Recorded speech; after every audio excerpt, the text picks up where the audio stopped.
You simply cannot go wrong with a very good pasta dish, and this baked ziti recipe is just going to do that for you. You will love it. Come along with me and let's do some cooking. I'm starting off by mincing my garlic. I'm using 6 cloves of garlic. You could use less if you don't like garlic too much, but this is perfect for me, and I'm trying to finely mince it. I'll transfer this into a dish, and then I'll chop up my onion. I'm going to be using 1 large onion, and I'm trying to finely dice it as well. Can you smell the aroma? From Kwachiwa's kitchen. Now that we are done prepping our ingredients, we'll go ahead and start making our sauce and also boil our pasta.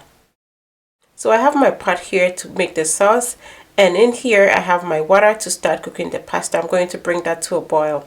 In the pot to make my sauce, I've added some extra virgin olive oil. Let it heat up a little bit, and now I'm adding in my onions.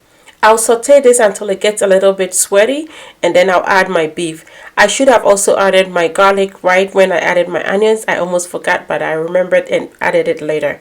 So here's my ground beef, or minced meat as we would call it in Ghana. I have added this in here. And now I'm going to try to flick it up so it doesn't cook to be all together like a meatloaf or something like that. So I finally remembered my garlic, and in here it goes now, not too late at all.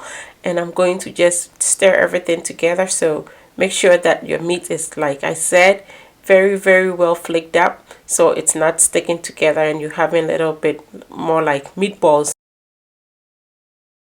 I'm going to add my salt and pepper to this. Make sure your meat is very well seasoned so your sauce is very flavorful. Stir everything together and let it cook up.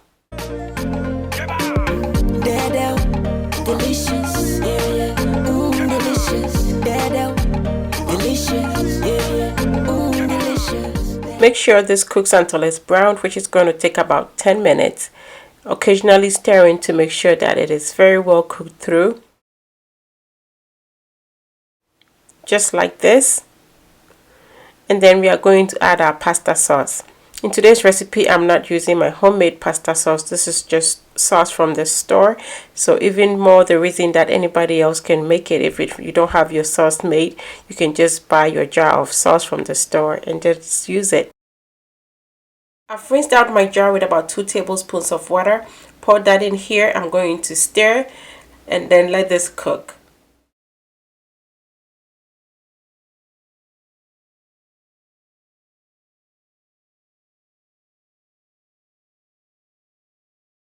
This is something very simple that I believe is going to be a breeze for you to whip up, but it's going to be so amazing at the end. I'm going to cover this and let it simmer down. So whilst my sauce cooks on very low heat, I'm going to check on my pot of water, which is boiling at this point. I've added some salt in here. I'm going to add a little drizzle of extra virgin olive oil. This is not recommended on the package for your ziti or your penny pasta.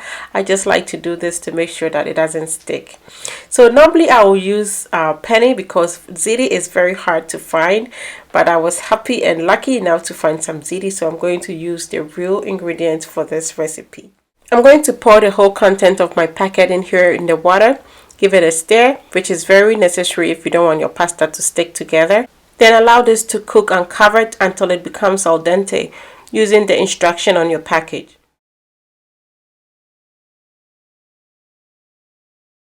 Now this won't be an Italian recipe if we are not going to be adding some basil in here.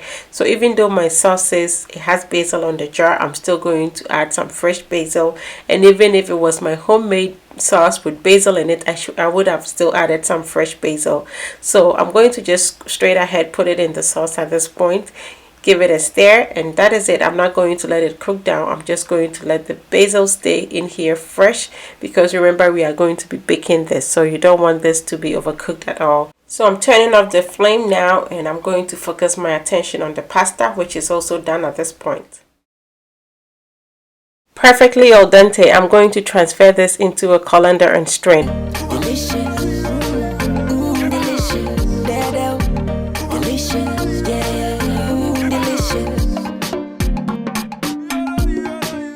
Now I'll pour my cooked pasta into my sauce. All of it in here. Now stir to get everything combined.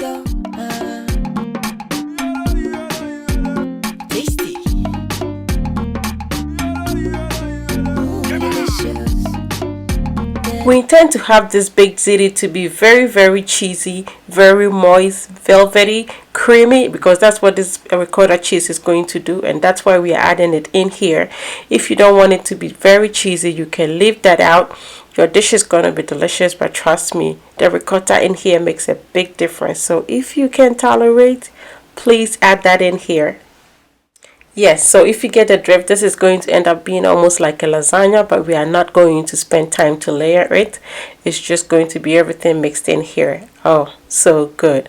Yes, so now that we have all our ricotta in here, we're just going to stir everything up just like this, making sure that it is very well combined. I'm trying not to over stir with the ricotta. I want to have a little bit of clumps in here, just so that you have it like little pops of the cheese in some few parts of your pasta when you dish it out, you know, just like it would have been in lasagna. I hope you get that.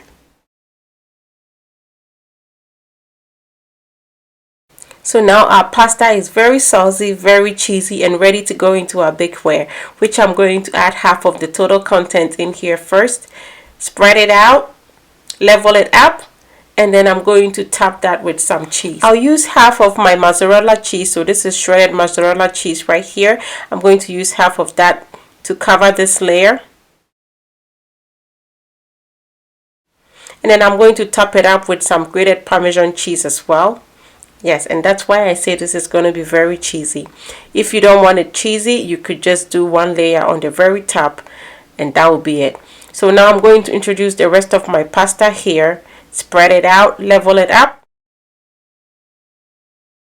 then top it with the rest of my mozzarella and Parmesan cheese.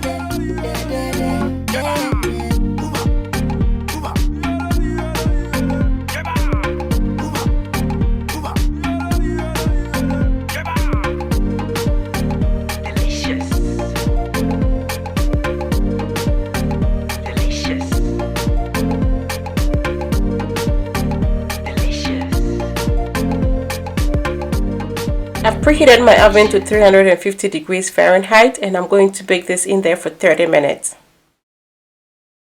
30 minutes later, this is what we have. Let it cool off for about 10 minutes so it can set, and if you so desire, you can just sprinkle a little bit of chopped basil on it for a little pop of color, and that is it.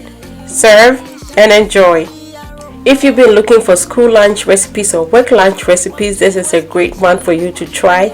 It keeps very well in the fridge, so it is very perfect for meal prep. Everybody is going to enjoy it. Now please help promote my channel by giving this video a thumbs up so it reaches far. And until I come your way next time with something delicious, be loving, be kind, be happy.